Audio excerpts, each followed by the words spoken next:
Welcome back to the Artie Lange Show. Another segment with Maz Jobrani. He's going to be Caroline's this upcoming weekend. Also, a founding member of the Axis of Evil comedy tour. I always love that title. Explain that. How'd that start? That started years ago. It was me. There was a guy named Ahmed, who was Egyptian. Dino Bidallah, who's a Palestinian, and then Aaron Cater, another Palestinian. And what happened was, actually, we first got put together by Mitzi Shore, who owns the Comedy Store. Absolutely. And around the year 2000, before... Pauly Shore's mother, by the way. Pauly Shore's mother. Before the year... Before the September 11th, Mitzi Shore been watching the news. She was getting older. She's watching the news, and she sees there's like the latest uprising between the Palestinians and the Israelis. And she goes, I think there's going to be a need for a positive voice of Middle Easterners in the world. So she goes, I want to get all my Middle Eastern comics and do a night called the Arabian Nights. That's what she wanted to call it. At the time, I was the only guy of Middle Eastern descent at the club. So then she found Ahmed, and we found Aaron. And then she put anyone who was brown that wasn't Mexican was on the, you know what I'm saying? So we had like we had some Indian dude that he was like British. I don't even know where he came from. I don't know how they found him. Mitzi really was a pioneer in that sort of having a theme night at the Comedy Store. Yes. It started like with Guy Torry would always have his Tuesday nights with Guy Torry. And she would have, something like that. Like, he wouldn't name it this, but basically it was, all brown guys who aren't Mexican. Yeah, it was like tripping on Tuesdays. Right, exactly. Yeah. So that's what. So she's done all that, and then she puts this show together, and it was pretty crazy. Like literally, the first night, it was anyone like if you were Armenian, if you were anything close, and we did it, and it was crazy. We started doing it as the Arabian Nights, and we were touring, and then September 11th happened, and for a while we're like, okay, that name ain't going up anywhere. Down, right? Yeah. And then actually after September 11th.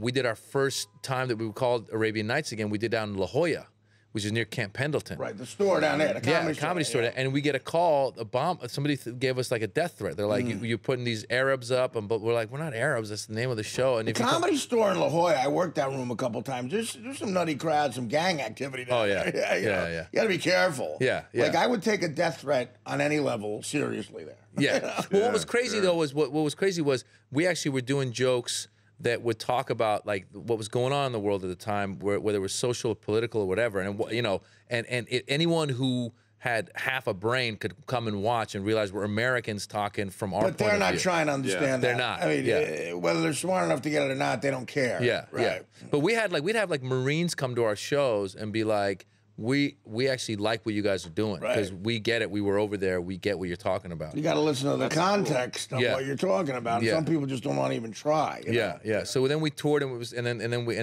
we changed the name to Axis Evil Comedy Tour, and it was interesting because that was the first tour I did, and we came out on Comedy Central. And if you would have said to me, "Hey, where do you think you'll be performing a year from now?" outside the U.S., I would have said Canada, England, Australia, English-speaking countries. But like 6 months later, we get a call from these guys out of Jordan, and they're like, yes, hi, we would like to book you to come do shows in Jordan. And I'm like, bro, I'd love to, but it's in English. And he's like, yeah, I'm speaking English to you right now, you idiot.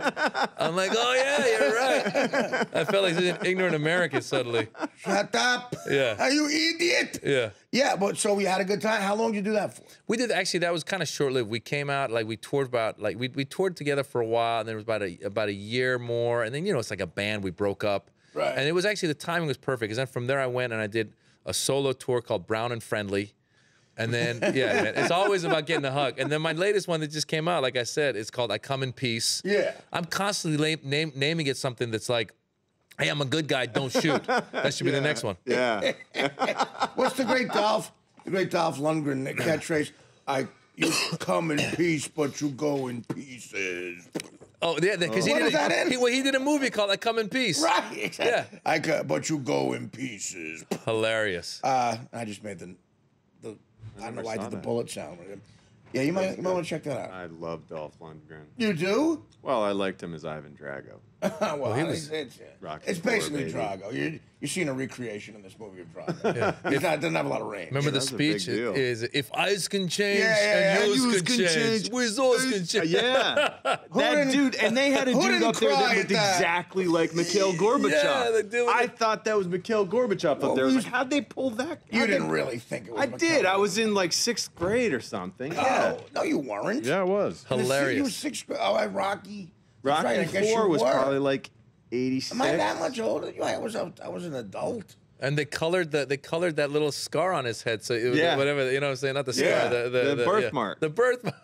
What about looked exactly like him. It did. I wonder how much money guys like that made. Like, I'm the guy who looks like Gorbachev. Like, what do I get for it? You know? Oh, yeah. Well, that was the only gig he got, that guy. I don't think he got any. Well, But no, you know what? Gorbachev was a big name for 15 years. No, he got the movies, the comedy movies. Naked Gun. Yeah. Oh, yeah. Those guys did like 4 of them. Can you imagine his agent like negotiating? My guy looks just like Gorbachev. I'd be like, Where are you gonna go? You gonna get another guy? Look not like this guy. You want whatever. You guys look like Putin. I just saw you're considering for Gorbachev. Whoa! What a disservice you're doing to this franchise. Hilarious. But I'd like to do a documentary about what that actor's doing now. That's great. That would be a great documentary. Cashing a lot of residual checks. Yeah. So, are you on the road a lot now? I'm on the road a lot. I got my kids, so I try to get home as much as I can. And but the beauty of doing stand-up is, you get to kind of control your own schedule a little bit. So I'll work hard in the spring and in the fall, and like a lot of the summer I'm off. I bring them out. Like last year, we did New Year's Eve. I did a gig. I did Miami, the Miami Improv New Year's Eve. Right. And they were, we live in L.A. So here I have, at the time, I guess she was 1.5 and he was 4.5. Wow. She was almost 2 actually. And I brought them with me. So they're on West Coast time. So come New Year's Eve, they're awake in Miami. I bring them on stage, and they're partying. They start playing techno. My 2-year-old daughter loves dancing to any, like Rihanna. You play it, she'll dance. So my wife has a video of her because my wife was taking them back to the hotel, and they passed by this like gay club where they were playing techno music. It was a rave night. Wow. And you got my 2 kids. My wife has a video. The kids have lollipops in their mouth, and the music's like, and the kids are just dancing. And I'm like, my kids. You're giving her some chewable ecstasy. Yeah, exactly. Well, listen, it's all about the fun. It's all about the fun.